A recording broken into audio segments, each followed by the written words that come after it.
As a kid, I loved making drawings for myself and for my family members. And when I made those drawings, I never had any bad intentions or creepy meaning behind it. But some kids did. Let's take a look at these interesting kids' drawings.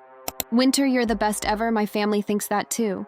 When you think of imaginary friend, you'll usually imagine a human-like figure.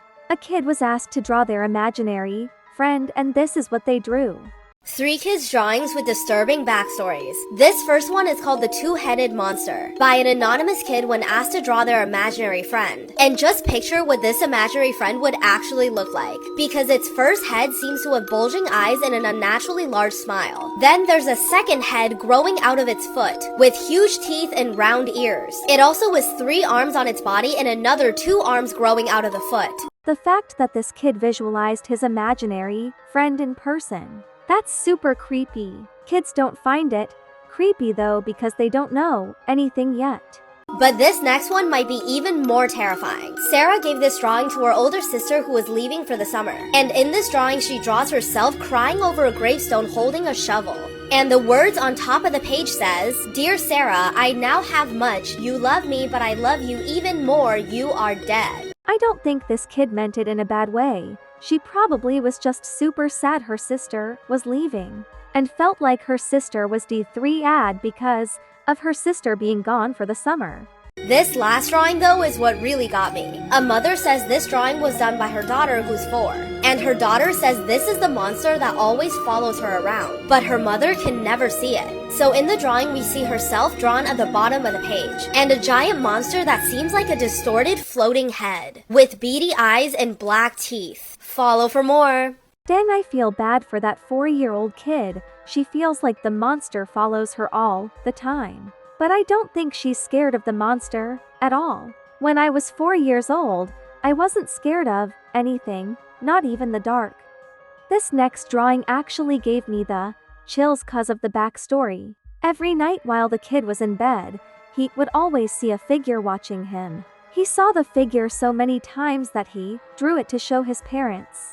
Disturbing kids' drawings with terrifying backstories. A mother with 2 children, a 6-year-old boy and an 8-year-old girl, sent in this picture about what her son was seeing at night. Every night from the hours 12 to 5 a.m., the son would come in the parents' room crying because he said that he saw somebody standing in front of his bed. The boy claimed that it would come out of the closet and just stand in front of his bed and watch him for hours. The first few times this happened, the parent would come in the room and check, make sure everything's okay, just to make him feel better. But this went on too long, and eventually the parent said, "You can just come sleep with us." In the middle of the night, the mom begins to hear a door opening in the hallway. She looks beside her and sees that her son is laying right next to her, so she knows it's not him. She gets up and begins walking down the hallway to the boy's room when she begins to hear whispering coming from inside. She slowly creaks the door open and sees her son talking to the closet. She stands there shocked because she just saw him in the same bed with her 5 seconds ago. The mom looks at the boy and says, "Who are you talking to?" The boy turns and smiles and says, "Mommy, he said it was his turn to sleep with you." Make sure to like and follow for more videos. 𝗴𝗺𝗆? At first I thought the kid had frequent sleep paralysis and always saw that figure. But instead he was complaining about his clone that would always watch him at night. And I guess his clone made a deal with him to sometimes sleep with his parents. And he would leave him alone. I don't know, but this backstory sounds so fake to me. I mean, a clone of yourself? I would have believed it if he only saw a black figure every night. But a clone of yourself just sounds so unrealistic to me. But what if the clone was just his long-lost twin brother and his parents just brought him back into the house as a surprise? That doesn't really make sense, but it's the only logical way of him having a clone. Okay, I'm so confused on how this drawing is actually creepy. It looks like something I would draw in pre-K if I was bored or something. This makes me realize that when I was a kid, I really loved drawing stuff.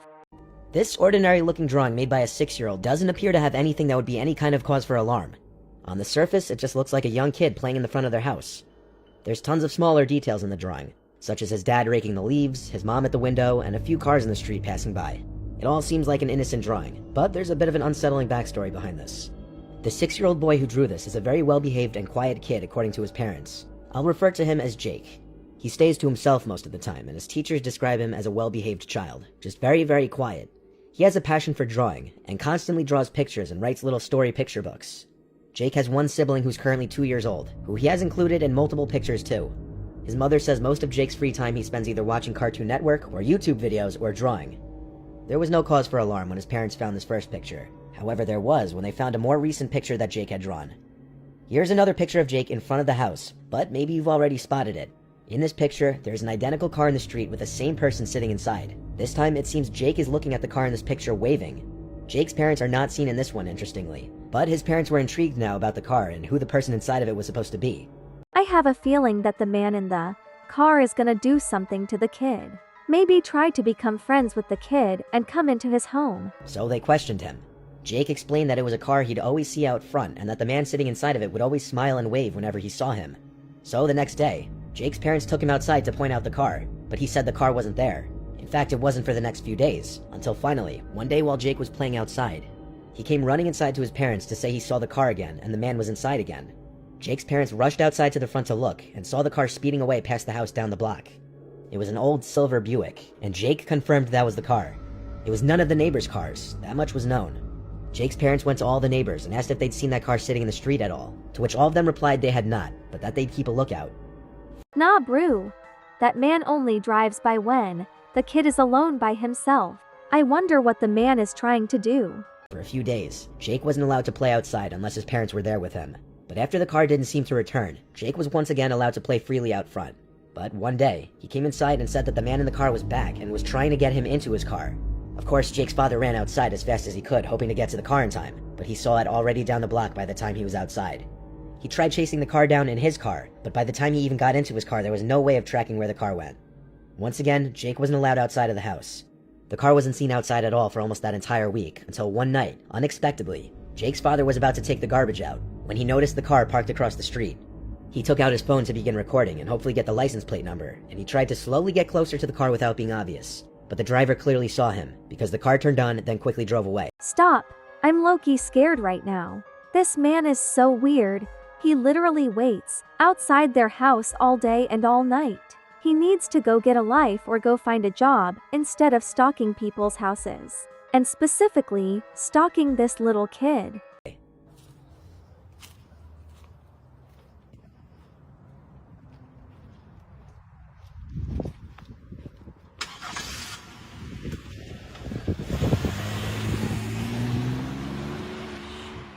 OMG, I was not expecting a real-life clip of this incident. Jake's father tried to follow the car and get the plate number, but he couldn't. This was the last time the car was ever seen. The car had clearly been parked outside multiple times watching the house, even past dark at later hours in the night. The driver of the car, according to Jake, would always smile and wave at him anytime they'd make eye contact with each other. And the last time Jake saw the car, the man inside started waving for him to come over, and even called out for him. Luckily, Jake was smart enough to go inside and tell his parents. It's not clear why the car would be outside even at night, considering the boy leaving the house alone at those hours would be extremely unlikely. Jake's parents brought the video to the police, but without a clear plate number, not much could be done. Jake's father went door to door asking each house on the block if they had cameras that caught the plate number, but he didn't have any good luck. The car never returned after this. But this happened relatively recently in November of 2021, so there's always a possibility that the man may return. I think the man didn't come back because he was scared of being caught by the father. The father was catching on to the man's strange behavior towards his son, and was most likely going to harm the strange man. It's been 3 years since this happened, so I'm assuming the strange man left them alone. That dad is super brave. I could never go up to a guy's car that has been stalking me and my family, especially at night. This last drawing is another imaginary friend. Kids imagine their friends so oddly. Like, wow. These terrifying drawings are done by a girl who has an imaginary friend named Lisa, and you won't believe what they reveal. This first one shows her and Lisa, who's unusually tall, dressed in all white, covered in red, and has red eyes. Her drawing kind of reminds me of Granny or Bloody Mary. Also, did you know that Bloody Mary is actually a drink? It's only for adults though. Says, today I tried to plant a flower in the yard. I tried to plant it by the sandbox, but 𝗵𝗺cie said that's where her daddy is sleeping, so I planted it in a cup of dirt. The next one shows the girl going to school with 𝗵𝗺cie, and her teacher, Mrs. Monroe, is getting angry because she can't see 𝗵𝗺cie. Then Mrs. Monroe disappears. After school, the girl and 𝗵𝗺cie end up going on a long walk, but when they come home, the drawing says, Daddy got really mad and said 𝗵𝗺cie is stupid and fake. 𝗵𝗺cie got sad and disappeared. And this is where it all goes wrong. The girl's dad seems to have also disappeared, and we finally find out what's been going on in the last drawing. It says, 𝗵𝗺cie came back yesterday. She said sorry for leaving and I told her my dad won't come home. 𝗵𝗺cie said Mrs. Monroe and him are sleeping like her dad. I hope they wake up soon. I'm kind of confused. What? So basically anybody that talked about 𝗵𝗺cie disappeared the next day, and they're apparently sleeping? I'm a bit dirty-minded. I thought she meant something else when said her dad and her teacher are sleeping somewhere. Anyways, I refuse to believe that her imaginary friend ended her dad and teacher. And I also can't believe that you made it this far and haven't liked and subscribed yet. Hee hee. Bye bye my winters.